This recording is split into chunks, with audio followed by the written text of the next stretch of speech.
All right, guys, quick video for the game tomorrow, Manurewa. Last game, you guys finished that game fantastic. You played great the whole game, but the last 15 minutes, you were a different team, next level. So our objectives for this week is to start strong. We want to compete for the whole game. We want to have intensity from the kickoff, and we want to keep that going from the moment we start to the moment we finish. And that reverts down to point number 5. Maintain a positive attitude out there on the pitch, regardless of which way the game starts going a little bit. You guys have great fight. It takes you a while to develop into a game. Those guys on the sideline last week, led by Christian, Chester, Levi, there was a lot of cheering going on for your team. That up the intensity, the fight. That is such a good thing to have. Make sure you're paying attention on the sidelines, awareness to the game.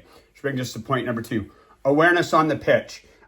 What's happening with the other team? They're players that are doing a lot of moves, a lot of dekes, where we tend to reach in with the foot. Just back off them, let them do all their fancy footwork, and then attack them when you need to, when the opportunity is there. What's going on around you as well? Are you filling a lane? Passing gap. You need to communicate with another player on our team to fill a gap, fill a lane. Awareness. So I need you scanning constantly around the pitch, talking to one another. Even if the play is nowhere near you, you still have a job and a task to do to pay attention to what's going on. Last week, Paul touched on this. Maintain aggression. You guys were aggressive last week for the entire game. It was good. Maintain that aggression. Even when exhausted, maintain that aggression. Remember, if you're tired, put the hand up. We will sub you out. Go as hard as you can. We're going to have some subs. Something a little bit different here, guys. When to be selfish. All right, we're making these passing plays. We're doing plays. Sometimes we have openings, particularly down the sidelines. In the middle of the pitch, we often get tied up. But down the sidelines, if you guys got space, put the ball around the man, kick and go. Go get it, right? Dump it deep into their end. Let's chase it. We're pretty good. When we tend to dump into these areas in here, we get caught. But dumping down to the sidelines, that's our opportunities to get on the attack. We're going to work the through balls. I'll do some tactics on that. Guys, 2 things last. Let's defend strong, all right? We were stronger last week. They scored some good goals against us last week. Zev had a fantastic game with a lot of good saves, as did their keeper.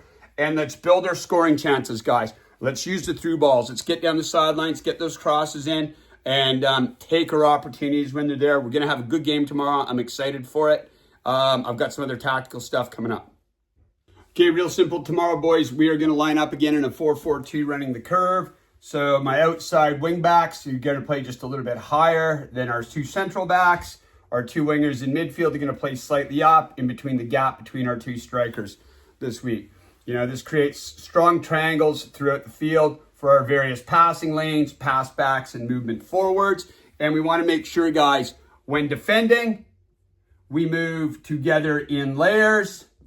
We shift towards the play, wherever the ball might be, in layers. So we are constantly covering the field. These guys not coming back so far, obviously. Wherever the play goes, we want to be moving in layers. We should not be having, in the offensive or defensive end, gaps in the midfield, right? We would rather have gaps on the wing that they can attack through, and that's fine.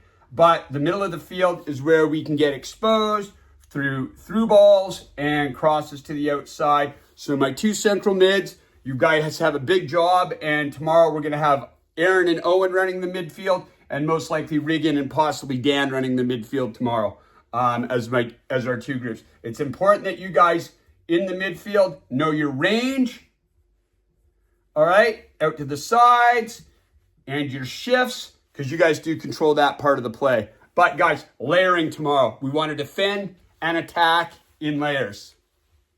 Okay, just some scenario-based stuff and some awareness, guys. We'll say that Levi's got the ball on the back left here.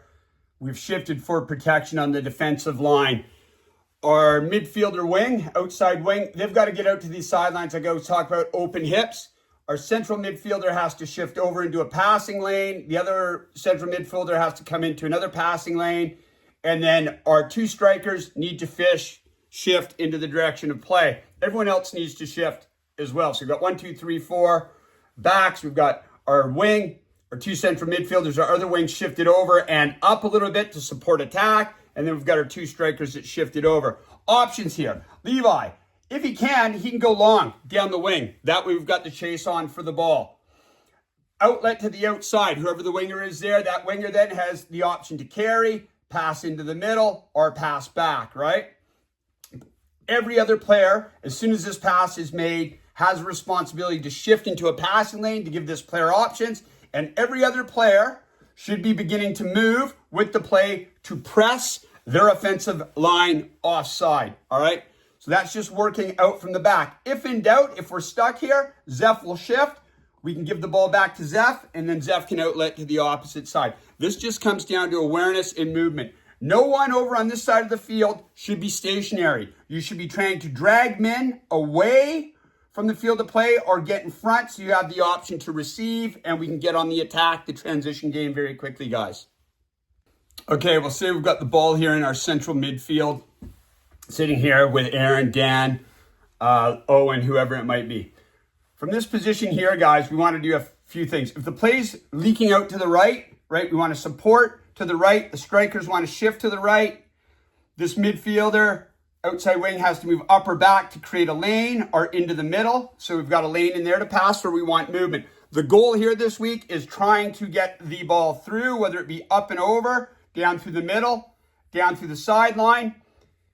As the play shifts, we can assume their defense will shift. This outside wing, who's playing the midfield, can look down here, and we can always play a shift, right, guys? And then everybody then has to begin to shift and change our focus of attack. Well, this is happening, guys. The defensive line has to be coming up to push the offside for these guys, force them back, Zeph to follow, and get into the attacking end as much as we want.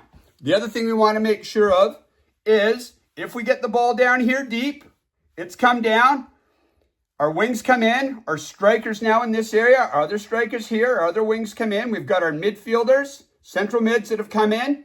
We want to make sure that our defenseman comes up to support this man here, and our other three defense, these guys here, all shift to cover in that area there. Lots of doodling, pretty simple to follow, I'm hoping.